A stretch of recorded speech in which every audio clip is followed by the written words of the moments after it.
So now that we've gone through the definitions and some basic examples of all the quantifiers that we want to work with, let's look at a couple of, examples of working with them, and some important techniques for that. So the first thing I want to talk about is, negating quantifiers.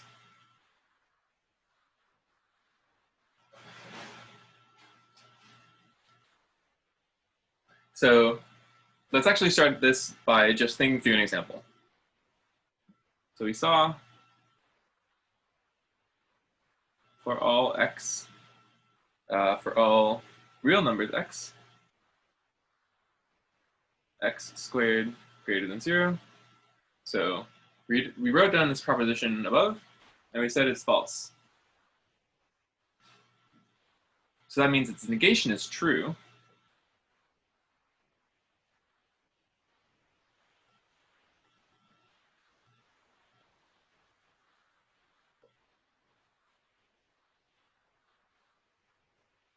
So what is that negation?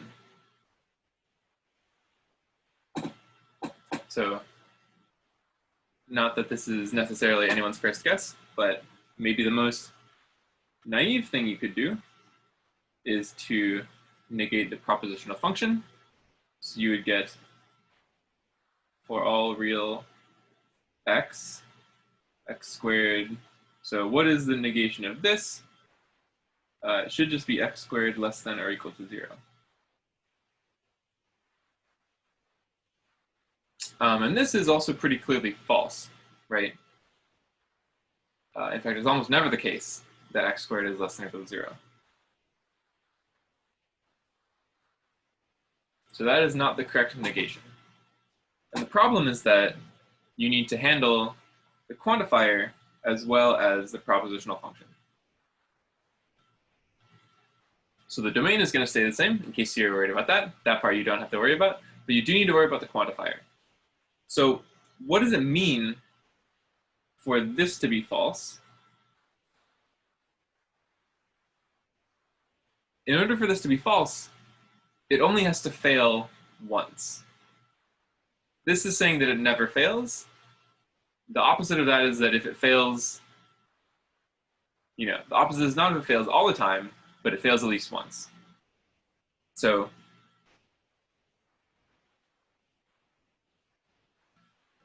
all we need is that it fails once. Let me say at least once, which sounds like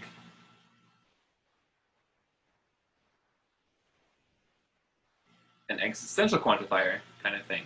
There exists.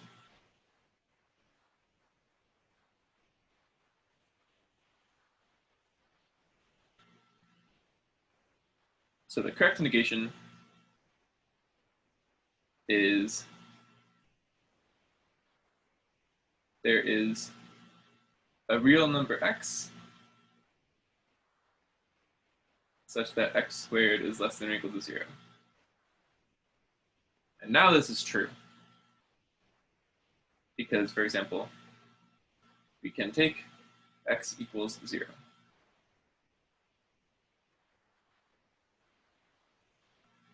So the rule in general is called De Morgan's law for quantifiers.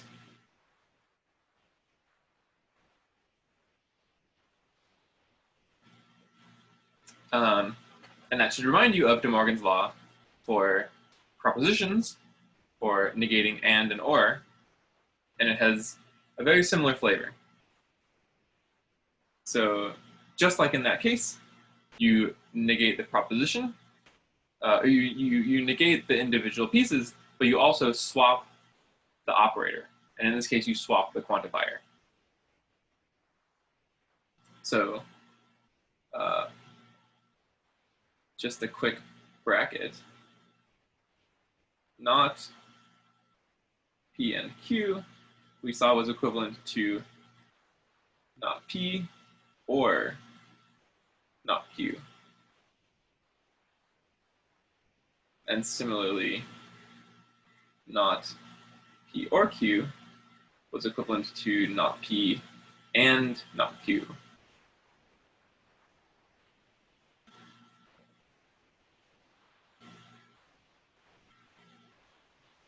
And in this case, we'll have something of a very similar flavor. So in this case, what we have is the negation of, for all x, P of x. So in this case, I'm going to use the symbols because it's just way less, way less writing, a lot easier to write. This is equivalent to exists x, not P of x. So you flip the quantifier,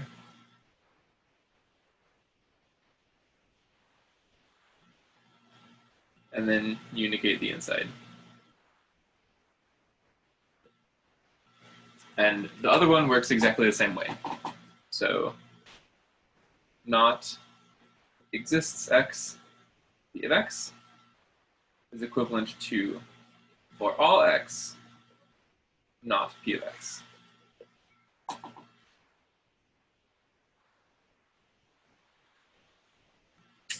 And along these lines, here is a common piece of parlance.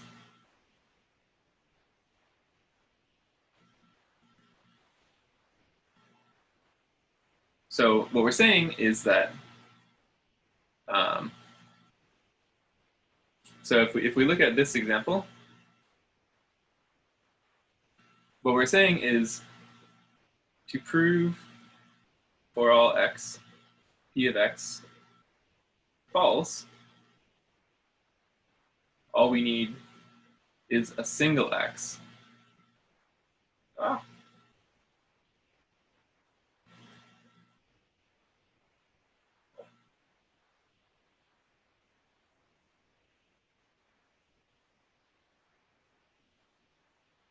Which satisfies not P of x. And such a thing is called a counterexample.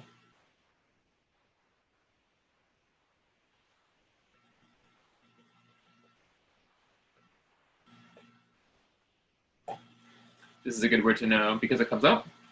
But I would say that it's also important for developing your mathematical argument skills. Because basically, understanding whether something is true or not often comes down to understanding a counterexample. So not only is it, some shorthand for saying this, but it's also, this idea turns out to be very important for actually working with arguments. So having a good store of examples of whatever kind of thing you're working with will be a great source of counterexamples and will make you able to probe questions by checking them against your examples and seeing if they ever fail. Excuse me, Sam. Good philosophy to be aware of. Yeah. Quick question. So the opposite for exists is for all, and in the first example we saw that when you did the for all symbol, the opposite of that was exists. What about the exists unique? Good question. We have totally skipped exists unique. Well, yeah, let's think through that real fast. We have some space here.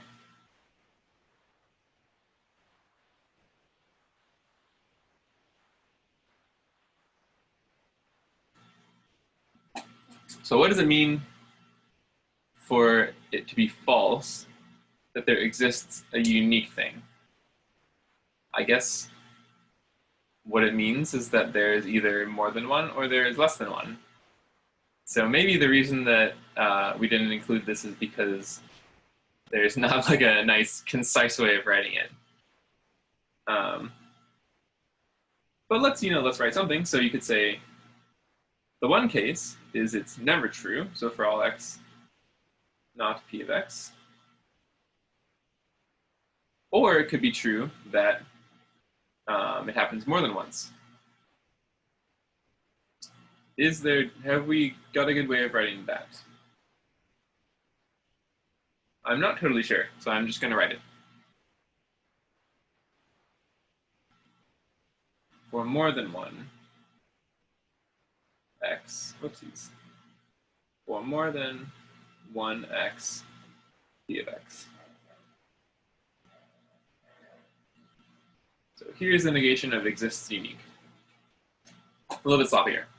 It is not an easy flip of the quantifier like the other two. But good question.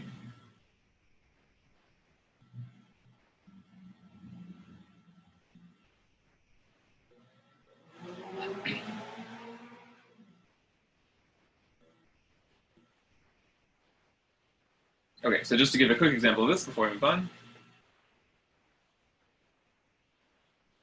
Same example we saw above. For all real x, x squared is greater than 0 is false. A counterexample is x equals 0. So this is a witness to the fact that that proposition is false. Okay, let's move on to nested quantifiers.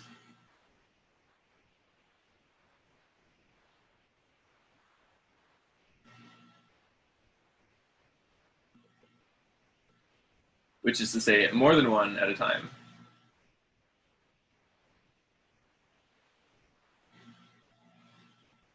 So this is a thing that you will also see all over the place. For example, I think in that little snapshot of the thesis that we were looking at earlier, there were some nested quantifiers in there. And it's basically, you know, I'll say that it works pretty much the same as all the rules that we just went over. But as soon as you do things like this, it starts to get a little bit more complicated. So it's worth going over some of the more subtle things that can happen.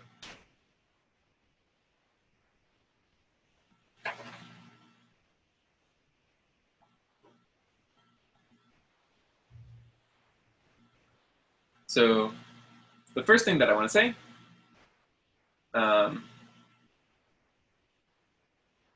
is that order matters. So let's look at an example of this. So here is an example of some nested quantifiers. For all real x,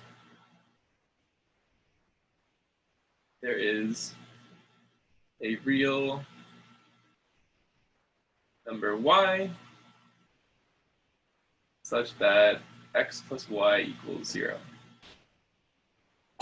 So let me just break this down into the notation so that it's a little bit easier to comprehend. This is for all x. This is exists y. And this, maybe we'll just call this p of xy. So now this is a propositional function of two variables, which is a thing that can happen. So maybe let me even write that down.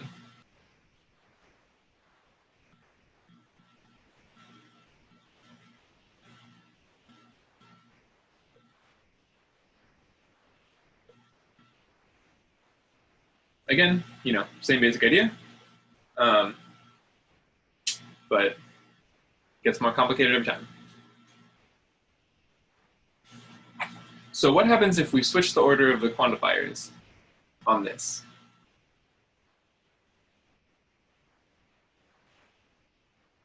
The opposite order would be to say there is a real number x such that for all real numbers y, x plus y equals 0. So this is exists x. This is for all y. And this is, again, our same p of xy.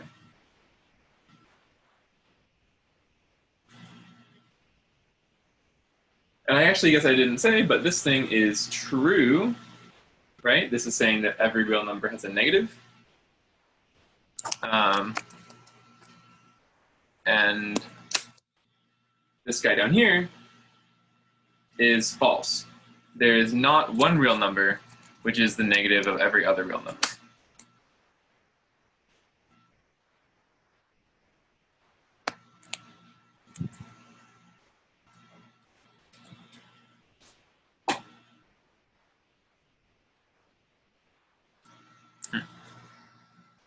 I'm encountering some technical difficulties again. Allow me to try to carry on despite it.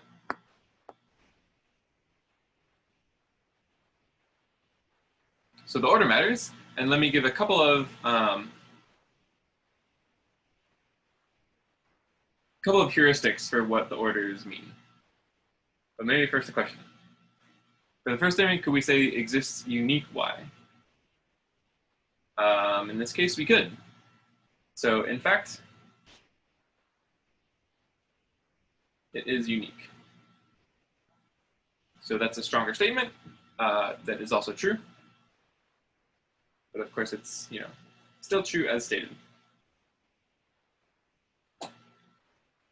Why is the second statement false?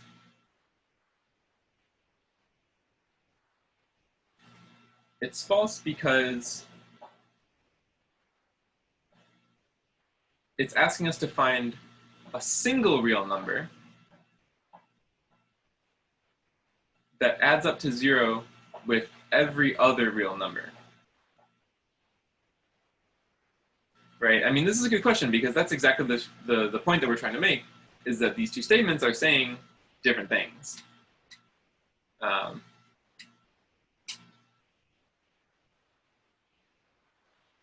So let me maybe write it a little bit more explicitly. I mean, maybe this is a good exercise. We're saying this is false. What is the negation? How could we prove it wrong? So the negation is that for all x, there is a y such that x plus y does not equal 0. So if you give me any real number, I can come up with another one that does not add to 0.